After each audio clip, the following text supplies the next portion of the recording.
আপনি যদি আবার ওই জালেমদের মতো আরম্ভ করেন, আপনাকে ওই ইতিহাস নিন্দিত ঘৃণিত ওই হিটলারের মতো, চেঙ্গিস খানের মতো, বিশেষ করে যারা জালেম তাদেরকে যেভাবে চিহ্নিত করে রেখেছে ইতিহাস, আপনাকেও করে রাখবে। ইয়াজিদ কি সুন্দর নাম, অথচ এই নামটাকে আল্লাহ ঘৃণিত করে দিয়েছে, গালি বানিয়ে দিয়েছে। কোন হিন্দুকে যদি বলেন ভাই ছেলে হয়েছে ইয়াজিদ রাখেন, ও বলবে ইয়ার কি করেন, ইয়াজিদ একটা নাম নাকি, ও তো একটা গালি, কথা বলেন না কেন? অথচ নামটা কত সুন্দর, ইয়াজিদ। এত সুন্দর নামকে যদি আল্লাহ জুলুম করার কারণে ঘৃণিত বানিয়ে দিতে পারে, আপনার নাম যতই সুন্দর হোক, যুগের আবর্তনে কালের বিবর্তনে দেখবেন ইতিহাস আপনাকে ঘৃণিত করে দিয়েছে। এ দুনিয়ায় শয়তানও আপনার নাম রাখতে রাজি হবে না। এই জন্য থামেন, কারো জীবনে চলো জুলুম এসে না যায়। এই জন্য অবৈধ ইনকামের টাকা পয়সা যারা এতদিন রেখে গেছেন, দুইটা ক্ষতি হবে আপনার। কোরআনে কারীমের ব্যাখ্যা জানাচ্ছে, যারা অবৈধ ভাবে উপায় করেন, এই অবৈধ সম্পদ আল্লাহ আপনাকে ভোগ করতে দেবে না। দরবেশের কত টাকা আপনি জানেন? বাংলাদেশের শ্রেষ্ঠ ধনীর তালিকায় তার নাম, অথচ এখন জেলখানার মেঝের উপরে শুয়ে আছে। আমি যেভাবে মাটির উপরে শুয়ে থাকতাম সেভাবে আছে। কি হইলো তার এই টাকা পয়সা? এটা তো দুনিয়া গেল।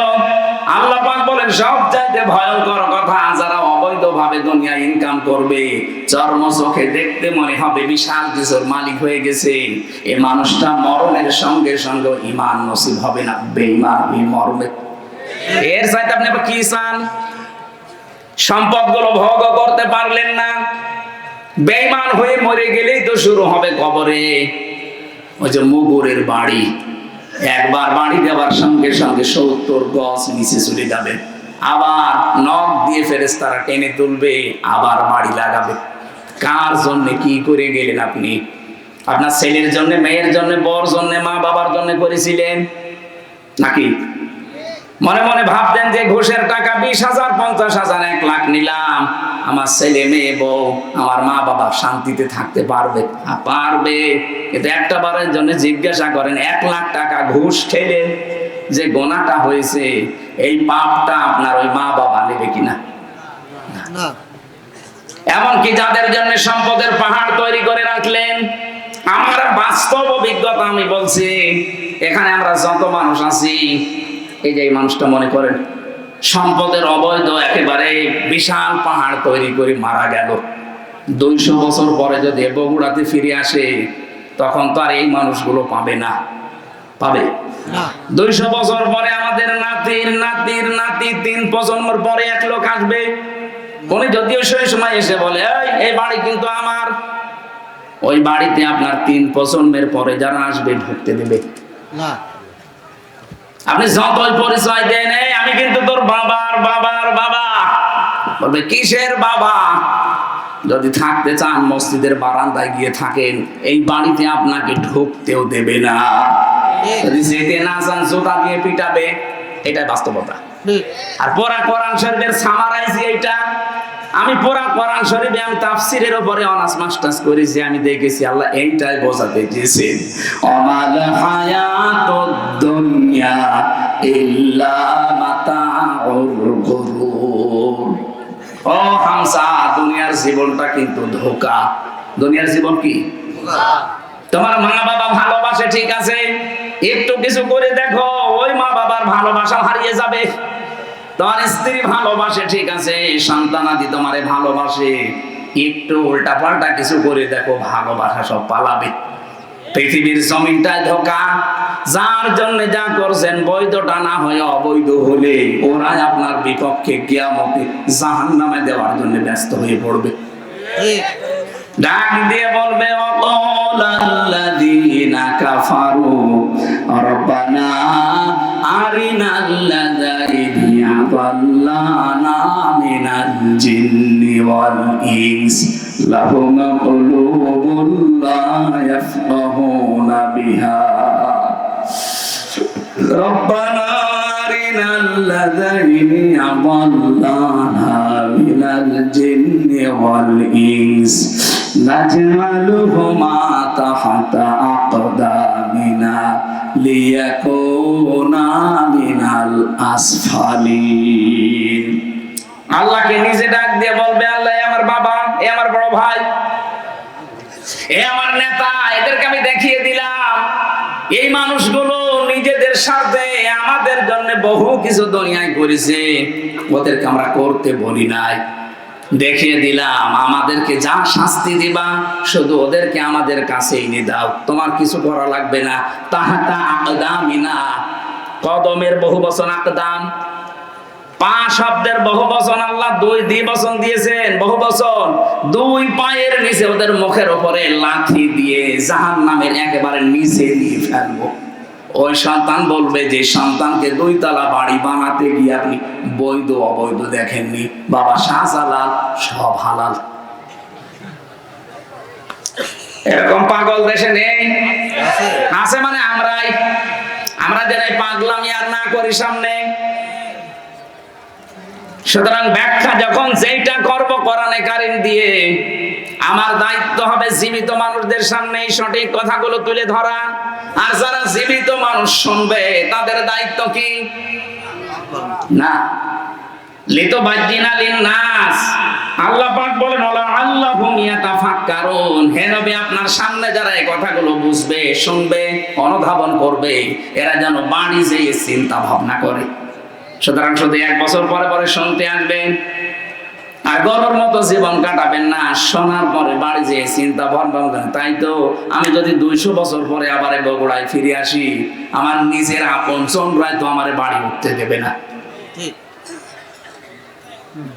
আল্লাহ আমাদেরকে তুমি এই পাগলামি থেকে অন্তত বাঁচাও। এটা হবে, এর প্রশ্নের জবাব আল্লাহ আগেই পাঠিয়ে দিয়েছেন। এরপরও যদি আমরা কেউ ফেল করি, আমার মনে হয় ওরে 5 থেকে নামিয়ে দেওয়া দরকার। কিসে? আল্লাহ আমাদের বুঝ দাও, বলেন আমিন। কোরআনে কারীমের 6666টি আয়াত, মাত্র একটা আয়াত পড়েছি, সূরা হামিম সেজদা 30 নম্বর আয়াত। আমাকে আল্লাহ এই মাথার ভেতরে যে জ্ঞান দিয়েছেন, এই আয়াতে যত কথা আছে আমার কাছে ব্যাখ্যা নোট করা আছে। আমার মনে হয় মরণ পর্যন্ত যদি আয়াতটার ব্যাখ্যা করা হয় তারপরও শেষ হবে না, এত কথা এর ভেতরে লুকানো আছে। আমরা যতটুকু পারি এবার তাফসীর আকারে কথা বলবো ইনশাআল্লাহ। কোরআনে কারীমে এবার আহ্বান জানাচ্ছে, ইন্নাল্লাযীনা ক্বালু রাব্বুনাল্লাহ, অবশ্যই যারা এই কথা বলতে পারে আমাদের রব আল্লাহ, সুম্মাস্তাকামু, এর উপরে টিকে থাকে, ইস্তিকামত পয়দা করে, দৃঢ়তা নিয়ে অটুট থাকে, অটল থাকে, স্থিতিশীল থাকে। তাতানাজ্জালু আলাইহিমুল মালায়েকা, তারা বিপদে পড়লে আমি আল্লাহ গ্যারান্টি দিলাম তাদের জন্য ফেরেশতা নাজিল করেও সাহায্য করব।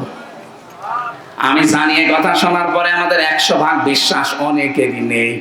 আল্লাহ যে মুমিন বান্দারা বিপদে পড়লে সাহায্যের জন্য ফেরেশতা পাঠাতে পারে, এটার বিশ্বাস আমাদের এখনো তৈরি হয়নি। খালি শুনি সেই জন্মের পর থেকে যে বিপদে পড়লে মুমিনদের জন্য আল্লাহ ফেরেশতা পাঠায়, কোনদিন তো চর্মচোখে দেখি না, এই জন্য আমাদের বিশ্বাস হয় না। আল্লাহ রাব্বুল আলামিনের কথাগুলো আমাদেরকে বিশ্বাস করা লাগবে কি 98% না 100%? 100% বিশ্বাস করলে আজকের এই আয়াত থেকে কয়েকটা সিদ্ধান্ত নিয়ে বাড়ি যাওয়া লাগবে। ফেরেশতা একটা দুইটা না, মালায়েকা বহু বচন। মালা কোন আল্লাহ দেননি, তাতানাজ্জালু এটা মুজারে, বর্তমান, ভবিষ্যৎ, প্রেজেন্ট, ফিউচার। আল্লাহ পাক বলেন ফেরেশতা মণ্ডলী আসার পরে বলবে, আল্লাহ তাখাফু ওয়া লা তাহজানু, কোনো ভয় নেই, কোনো চিন্তা নেই। কিসের ভয়, কিসের চিন্তা, এই দুইটা শব্দের ব্যাখ্যা আজকে করব আমরা। কিসের ভয় নেই, ফেরেশতারা বলে কিসের চিন্তা নেই। ওয়াবশিরু বিল জান্নাতিল্লাতী কুনতুম তুআদুন, তারা জান্নাতের সুসংবাদ নিয়ে আসে, ওই জান্নাত যার ওয়াদা আল্লাহ তোমাদের সাথে করেছেন। জোরে বলেন সুবহানাল্লাহ। এটা ছিল আয়াতের বাংলা অর্থ। এবার আসেন না ব্যাখ্যার দিকে যাই। আমার মনে হয় আপনারা বুঝতেছেন তো নাকি? হ্যাঁ বুঝতেছেন। প্রথম শব্দে ছিল ইন্নাল্লাযীনা, ইসমে মাউসুলা দিয়েছেন আল্লাযীনা, এর আগে ইন্না দিয়েছেন। আল্লাহ যদি শুধু আল্লাযীনা দিয়ে শুরু করতেন তাও বাংলা অর্থ চলে আসতো যে আল্লাযীনা ক্বালু রাব্বুনাল্লাহ, যারা বলে আমাদের রব আল্লাহ। আল্লাহ বলেন না, আমি গ্যারান্টি দিলাম ইন্নাল্লাযীনা। বাবা মাঠে যাওয়ার আগে সন্তানকে বলছে আমি মাঠে গেলাম, দুপুরবেলা খাবার নিয়ে যাবে। সারাদিন পরিশ্রম করে বিকালে এসে ডাকছে ছেলে খাবার নিয়ে যায়নি, মার্বেল খেলছে, কি বাবা তো খুব খুশি হবে। গরু মারা যে লাঠি আছে ওইটা দিয়ে পেটাবে আর বলবে বেটা ধরে আমি 100 বার বললাম খাবার নিয়ে যাবে, তারপরও তুই গেলি না। 100 বার বলেছি, কয়বার? আপনার 100 বার, একবারের ভেতরে 100 বারের গুরুত্ব ছিল।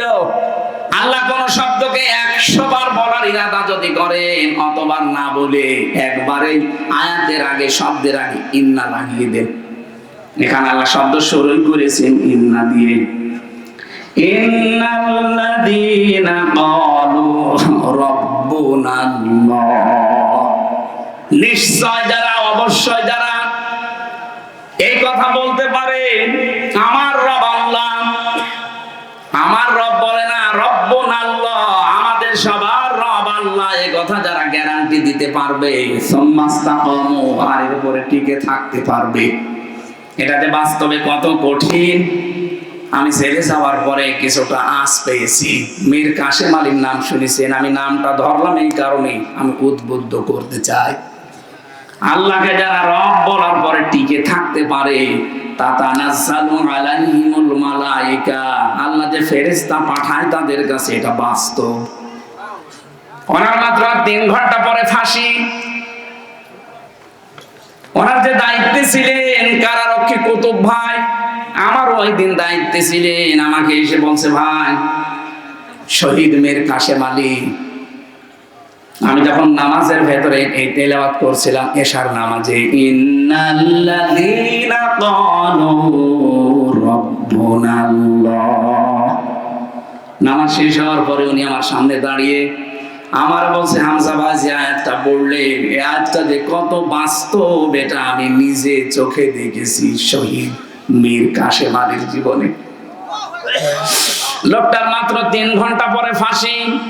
আমি ওনাকে জানাতে আসলাম যে স্যার সময় নেই, মাত্র 3 ঘন্টা আছে, আপনি প্রস্তুতি নিন। আমারে বলছে কারারক্ষী ভাই এখনো 3 ঘন্টা, আমি 2 ঘন্টা ঘুমিয়ে গেলাম, আপনি 2 ঘন্টা পরে আমারে ডেকে দেবেন। আমারে বলছিল যে ভাই যার 3 ঘন্টা পরে ফাঁসি, যার ছেলে ব্যারিস্টার গুম হয়ে আছে, আরমান 8 বছর গুম হয়ে আছে, ও জানেই না যে বেঁচে আছে না মরে গেছে। তাও তো নরমাল পাগল ছাগল হলে তো হয়তো, ব্যারিস্টার। আর ছেলে চেহারা দেখেছেন, রাজপুত্রের মতো চেহারা, কত বড় শিক্ষিত একটা ছেলে, তার যে প্রপার্টিজ আছে, লক্ষ লক্ষ মানুষের কর্মসংস্থান বানিয়েছে, সেই উত্তরাধিকারে ছেলে, দো ছেলে গুম হয়ে আছে, তার মেয়ে লাইফ সাপোর্টে আছে, তার বউ। এরকম কঠিন মুহূর্তে মাত্র 3টা ঘন্টা পরে যার ফাঁসি হয়ে যাবে, তার দলীয় যে লোকজন, লক্ষ লক্ষ মানুষ পালিয়ে বেড়াচ্ছে, হাজার হাজার মানুষ জেল খাটতেছে, কথা বলে না। অথচ সেই লোকটা দেখলাম 2 ঘন্টা ঘুমিয়ে 2 ঘন্টা পরে উঠে বলছে, গোসল করলো, ওযু করার পরে বিস্কিট বের করে বলছে ফাঁসি তো হয়ে যাবে, বিস্কিট খাবেন আপনি। কারারক্ষী কতদিন বলছিল না আমার খাওয়া লাগবে না, আপনি তাড়াতাড়ি রেডি হয়ে নেন। নতুন জামা পায়জামা বের করলেন ব্যাগের ভেতর থেকে, সবগুলো পরার পরে বলছে ফাঁসির যে পোশাক আছে ওইটা কি পরাবেন নাকি আমি যা পরেছি এইটাই নিয়ে যাবেন। ওনার লুঙ্গি পরা ছিল, দেখলাম লুঙ্গি ভিজা ছিল, নাড়ি দিলেন, বললেন এইটা আমার ফাঁসি হয়ে গেলে আর একটা কয়েদিকে দিয়ে দেবেন, সে জীবনে পড়তে পারবে। সুন্দর জামা কাপড়, পায়জামা পরলেন নিজে, পাঞ্জাবি গায়ে দিলেন। আমারে বলছে আর কয় মিনিট বাকি আছে, শাহজাহান জল্লাদকে ডাক দেন, চলেন আমরা যাই। মনে হচ্ছে শ্বশুর বাড়ি যাবে। আপনি বাস্তবে শুনতে যত সহজ মনে হচ্ছে, ওই জায়গায় থাকলে অত সহজ না। আমার মতো একটা সাধারণ মানুষ 3টা বছর মাত্র আমি এমনি যোগাযোগ বিচ্ছিন্ন ছিলাম, তাছাড়া আমার সেই রকম অত্যাচার করে না, করেছে হালকা পাতলা, আমার তুলনায় কিছুই না। কত মানুষকে নখ তুলে নিয়েছে আমার সামনে, কত মানুষকে ডিম দিয়েছে আমার সামনে, ওই তুলনায় তো আমার অত কিছু না।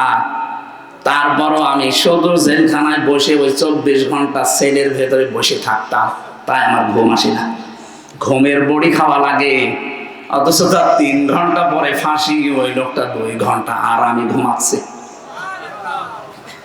আমার বলছিল ভাই ওনার ঘুম আসলো কি করে? আমি বললাম এই যে আয়াত পড়লাম নামাজে, এইটার কারণে। যারা আল্লাহকে সত্যি মন থেকে রব বলার পরে টিকে থাকতে পারে, যত ঝড় ঝাপটা আসুক না কেন, দুনিয়া একদিকে আমার রব একদিকে, এই সিদ্ধান্তের উপরে যারা অটল থাকতে পারে, কোরআন গ্যারান্টি দিচ্ছে তাদের বিপদে আপদে আল্লাহ ফেরেশতা নাজিল করে।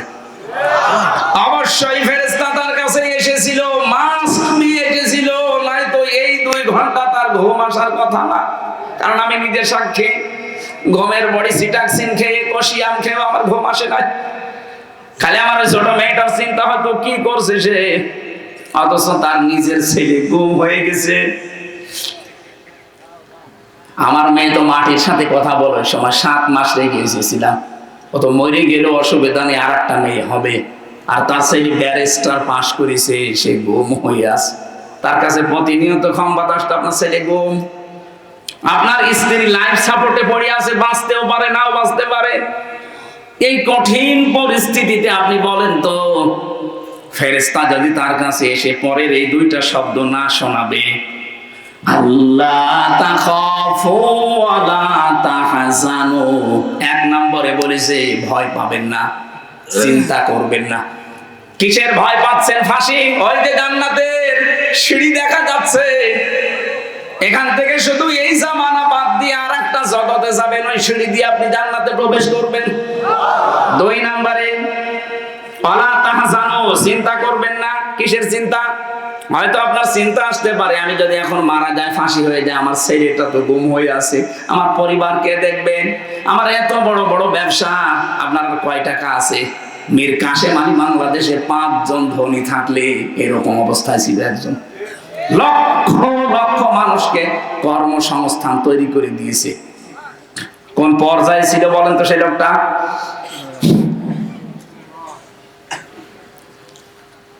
যার শুধু হাতের এরকম ইশারা দিলে লক্ষ লক্ষ মানুষ ওঠে বসে। আমার কথা তো ছাগলও শোনে না।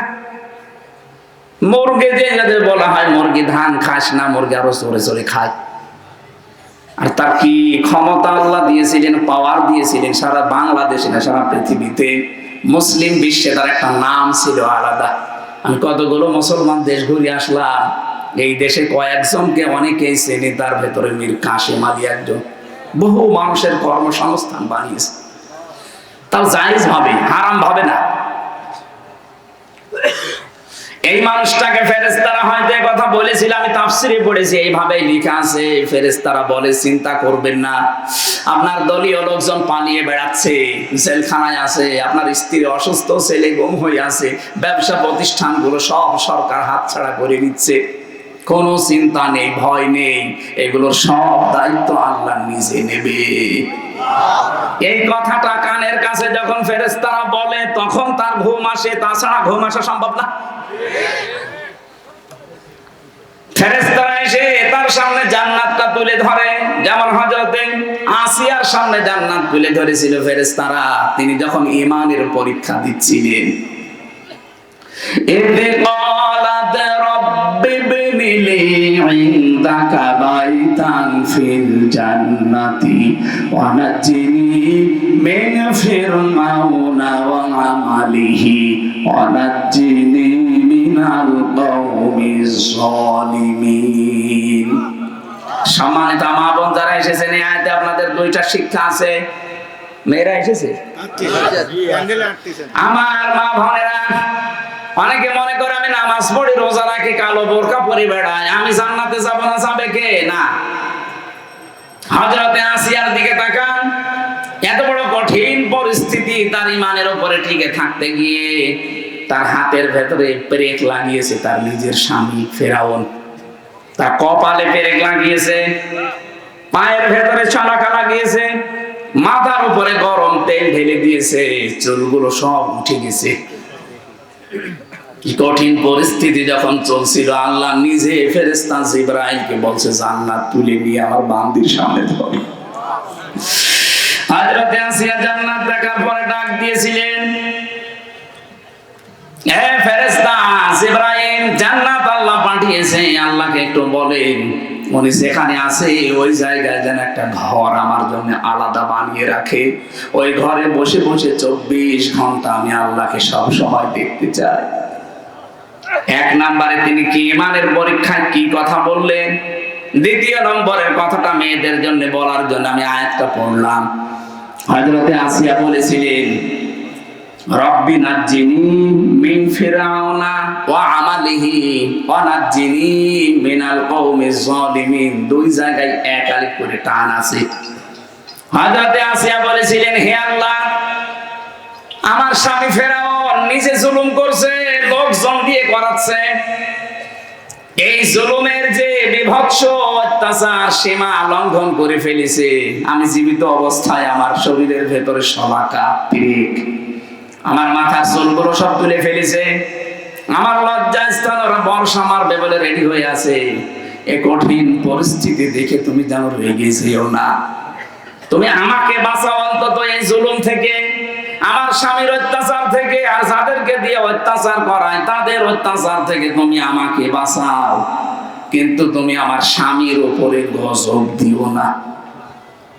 চিন্তা করেছেন কোন অবস্থায় দোয়া করছে? এত বড় কঠিন ভয়ঙ্কর অত্যাচার জুলুম নির্যাতনের পরও তিনি স্বামীর জন্য বরদোয়া করেননি। হ্যাঁ, বলেছিলেন তুমি আমাকে স্বামীর অত্যাচার থেকে বাঁচাও, আমার স্বামীর উপরে তুমি অত্যাচার করো না। আর আপনি একটা সাবান কম হলে বদদোয়া দেন। এখন বসে এরকম বউ দেশে নেই। সারাটা জীবন আমরা শেষ করে দেই। আর একটা শাড়ি যদি একটু কম দামি হয়, খোটা দিয়ে আমার খোটা বের করে ফেলে, বলে আপনার কাছে এসেছি বলে আমি কিচ্ছু পেলাম না। এই কথা যারা বলবে মুখ থেকে, ওর সঙ্গে সঙ্গে পেছনের আমল আখলাক আল্লাহ সব ধ্বংস করে দেবে। ফেরাউনের স্ত্রী যদি এত কঠিন অবস্থায় স্বামীর জন্য বরদোয়া না দেয়, আপনি একটা শাড়ির জন্য বরদোয়া দিয়ে দিলেন, আপনি মানুষ, আর আপনি জান্নাত যাবেন। বহু মেয়েকে আমি এই বাংলাদেশের সাথে মিলিয়ে, হাদিসের সাথে মিলিয়ে দেখতে পাচ্ছি। বিশ্বনবী বলেন, আমি মেরাজে যখন গেলাম দেখলাম অধিকাংশ মেয়েরা জাহান্নামের আগুনে। ফেরেশতারা জিজ্ঞাসা করলাম কেন? ফেরেশতারা বলেছিল দুইটা কারণে। এক নম্বরে তারা স্বামীর কুফরি করে। স্বামীর কুফরি মানে স্বামীর নাশকরি করে। সবকিছু একটা মানুষ দেয়, হঠাৎ একটু কিছু কম পড়ে গেলে তখন নাশকরিয়া করে, উল্টা পাল্টা কথা স্বামীকে বলে ওর মন খারাপ করে দেয়। এরকম বউ আছে কার? হাত তোলে তো।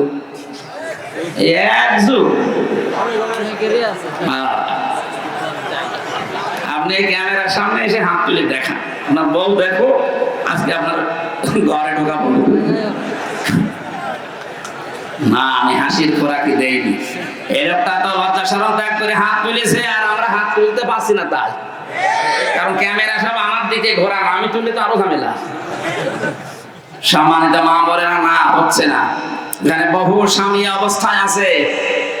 পুরুষ নির্যাতনকারী নারী যেমন আছে, নারী নির্যাতনকারী পুরুষও আছে। বাংলাদেশে নারী নির্যাতনকারী পুরুষের বিরুদ্ধে মামলা হয়, পুরুষ নির্যাতনকারী নারীর বিরুদ্ধে কোনো মামলা নেই। অন্তত আর যাই হোক, চাচা এরশাদ তো ছিল, এই আইনটা তো পাস করতে পারতো। কথা বলেন না কেন? চাচা এরশাদ যদি পাস করে যেত যে পুরুষ নির্যাতন করলে তাদের বিরুদ্ধেও মামলা হবে, তাহলে আমার মনে হয় আমরা অনেকে আজ পরিবারে জান্নাতে থাকতাম।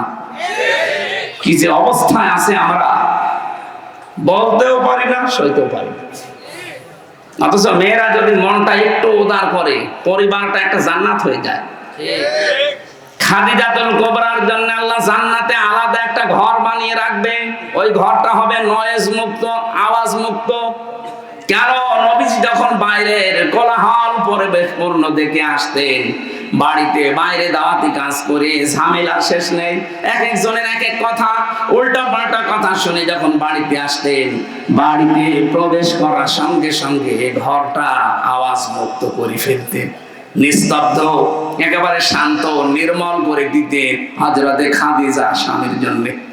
আপনি স্ত্রী হিসাবে এরকম একটা ঘর স্বামীকে উপহার দিতে পারেন না?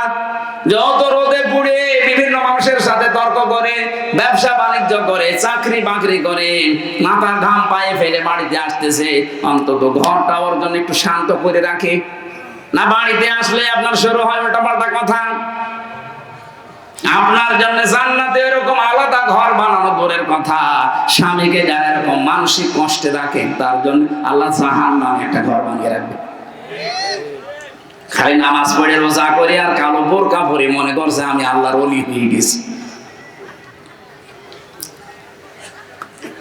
আমি মীর কাশেম আলীর কথা কেন বললাম? কারণ আমি নিজে দেখেছি, নিজে শুনেছি, বাস্তব আমি নিজে উপলব্ধি করে এসেছি জায়গাটা, এই জন্য বললাম। আমরা যারা আজ আল্লাহকে রব বলার পরে সত্যি আমরা টিকে থাকতে পারি, তাদেরও কিন্তু একটা আলাদা অনির্বচন সুখ আল্লাহ তাদেরকে দান করে। শব্দটা কি বললাম? অনির্বচন সুখ। যারা বাংলা পড়ে, শব্দটা এত ভয়ঙ্কর শব্দ। বাচ্চারা যখন দেখবেন এই ছোট ছোট পাখির বাচ্চা, মুরগির বাচ্চা, সিল যখন ছো মারবে এই ভয়ে মা পাখিটা নিজের ডানাকে এভাবে বিছিয়ে দেয়, এরপরে ডাউন করে ফেলে। কি ডাউন করে এভাবে, এরপরে ফল করে দেয়। কোরআনে কারিমে আল্লাহ এই শব্দটা দিয়েছেন, আখফিজ লাহুমা জানাহাদ-দুল্লি মিনার রাহমা। তোর ডানাকে এভাবে ডাউন কর, এরপরে ফল করে দে। পাখির উদাহরণ আল্লাহ এখানে দিয়েছেন। পাখিটা যখন নিজের বাচ্চাগুলোকে এভাবে ডানা ডাউন করে ফল করে দেয়, বাচ্চাগুলো নিচে যাওয়ার পরে পর যখন লেগে যায়, একটার সাথে আরেকটা পর লাগে, এত মোলায়েম হয়, এত সফট হয়, এত কোমল হয়, এত সুন্দর লাগে ওই নিচের জায়গাটা। বাচ্চারা নিচে বসে বসে একটা কিচির মিচির আওয়াজ করে। বাংলাতে এই শব্দটাই বলা হয় অনির্বচন সুখ। আল্লাহ পাক বলেন, এই মানুষগুলো আল্লাহকে রব বলার পরে যদি সত্যি টিকে থাকতে পারে, ওর মনের ভেতরে একটা অনির্বচন সুখ আমার পক্ষ থেকে আমি আল্লাহ দান করি। আমরা কিন্তু এখনো পর্যন্ত ওইটা পাইনি। পেয়েছেন না? পাইনি। আমরা যারা পুরুষ মানুষ আছি, আমাদেরকে যদি পবিত্র করতে হয় নিজের নফসকে, নিজের শরীরটাকে যদি পবিত্র রাখতে হয়, দুইটা ঔষধ আল্লাহ মেয়েদের ব্যাপারে আমাদেরকে দিয়েছে। লিল মুমিনিনা ইয়াগুদ্দু মিন আবসারিহিম ওয়া ইয়াহফাযু ফুরুজাহুম যালিকা আযকা লাহুম ইন্নাল্লাহা খাবীরুম বিমা ইয়াসনাউন। সূরা নূর 18 নম্বর পারা 12 নম্বর পৃষ্ঠা 7 নম্বর লাইনে 30 নম্বর আয়াতে আছে। আল্লাহ বলেন, হে মুমিন নারীরা, মুমিন পুরুষেরা, মহিলা যারা আছে, বেগানা মেয়ে লোক দেখলেই চক্ষুকে নিম্নগামী করবা আর লজ্জা স্থানের হেফাজত করবা। এই দুইটা যদি করতে পারো, এটা তোমাদের জীবন পবিত্র করে রাখবে। আজ হাজারো মানুষের চোখ ঠিক নেই। চোখের এই গুনার কারণে আমরা অনেকেই জাহান্নামের দিকে এগিয়ে যাচ্ছি। 2 নাম্বারে আমাদের লজ্জা স্থান ঠিক নেই। এখানে যেটা ব্যবহার করা দরকার সেই জায়গায় না দিয়ে অন্য জায়গায় ব্যবহার করে। কথা বলে ঠিক কিনা?